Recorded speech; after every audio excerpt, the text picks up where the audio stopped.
Prenez des mots comme en tchèque slovo et sloveso, en ukrainien imia ou en slovaque meno, en bulgare tele ou en russe tsilionek, en croate kchi et kchelka, ou encore en slovène kri et en polonais krev. Ce à quoi on peut encore ajouter le biélorusse kamień. Les langues slaves actuelles ont fait évoluer ces mots de multiples façons, et dans cette vidéo, nous allons jeter un œil à ce qu'ils ont en commun, et nous remonterons pour cela à l'époque du proto-slave.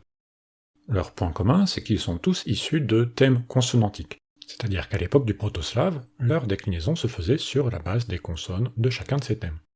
Pour les noms de genre neutre, nous avons les thèmes en S, en N et en NT, ce dernier ayant la particularité d'être presque entièrement dédié, en slave, aux noms des petits animaux, humains compris.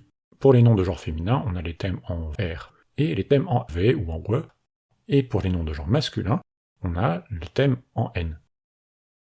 Et là, même si vous ne connaissez rien à ce sujet, vous avez peut-être remarqué que ces consonnes thématiques se voient dans certains des mots actuels présentés, globalement ceux de la troisième colonne.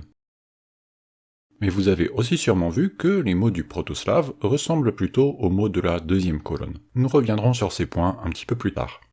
Ces thèmes n'ont apporté aux langues slaves qu'un nombre relativement faible de mots, comparé notamment au thème en O, que l'on a déjà mentionné dans une autre vidéo. En proto-slave, en dehors de petites différences dans les désinences entre les genres, tous ces thèmes consonantiques étaient déclinés globalement de la même façon.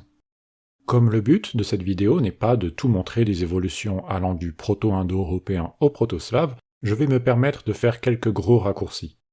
Les consonnes thématiques n'ont pas été conservées au nominatif et, pour les neutres, à l'accusatif singulier, parce qu'elles n'étaient pas protégées par la désinence. Dans les cas où la consonne thématique a disparu, la voyelle la précédant a souvent, en plus, été altérée, et cela soit avant l'arrivée en proto-slave, soit à cause de la tendance du proto-slave à restructurer les mots de façon à ce qu'ils ne comportent que des syllabes ouvertes, c'est-à-dire terminées par une voyelle. Cela impliquait qu'un mot ne pouvait généralement se terminer que par une voyelle. Les consonnes des thèmes n'avaient donc a priori aucune chance de persister lorsqu'elles terminaient les mots, ce qui explique leur absence au nominatif singulier. L'évolution des désinences du génitif singulier montre d'ailleurs bien que dans les formes déclinées des noms, les consonnes ayant potentiellement disparu de la fin des mots sont les consonnes finales des désinences et non pas les consonnes des thèmes. Une petite précision doit être faite sur les noms neutres à thème en N et en NT. Les N qui ont disparu ont comme fusionné avec la voyelle qui précède. Ces voyelles sont donc devenues des voyelles nasales, une sorte de voyelle 1. Cela a concerné les séquences dans lesquelles le N terminait soit une syllabe, soit un mot, dans le cadre de la restructuration des syllabes en syllabes ouvertes.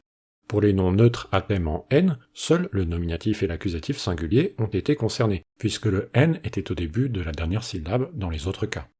En revanche, pour les noms neutres à thème en NT, les N étaient en fin de syllabe ou de mot dans tous les cas, ce qui explique d'ailleurs que l'on ne voit nulle part le N du thème.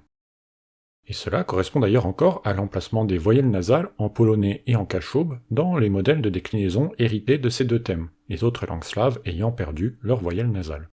Petite précision, dans les exemples donnés, les CI du polonais ou les C du cachoube sont une évolution du T. Comme nous l'avons dit, les mots à thème consonantique ont évolué de façon assez variée dans les langues slaves actuelles. Nous nous contenterons ici de dire qu'on trouve un peu de tout. Des modèles de déclinaison qui ont conservé l'alternance de la consonne thématique, comme en proto-slave, d'autres qui ont intégré cette consonne à tous les cas, ou d'autres encore qui l'ont retirée à tous les cas. Parfois, deux mots ont été créés sur la base d'un seul, et parfois aussi, il a pu y avoir des remplacements de la consonne thématique par un suffixe. Tout cela et bien plus encore vous sera expliqué dans la prochaine vidéo. Je remercie tous ceux qui me supportent sur Patreon et sur Ko-fi, et merci aussi à ceux qui, sur Discord, m'ont aidé à préparer cette vidéo. Je vous conseille cette vidéo pour continuer sur le même thème, à moins que vous ne vouliez voir quelque chose de différent, et dans ce cas-là, pourquoi ne pas en apprendre plus sur le mot slave pour baleine, qui vous réservera quelques surprises.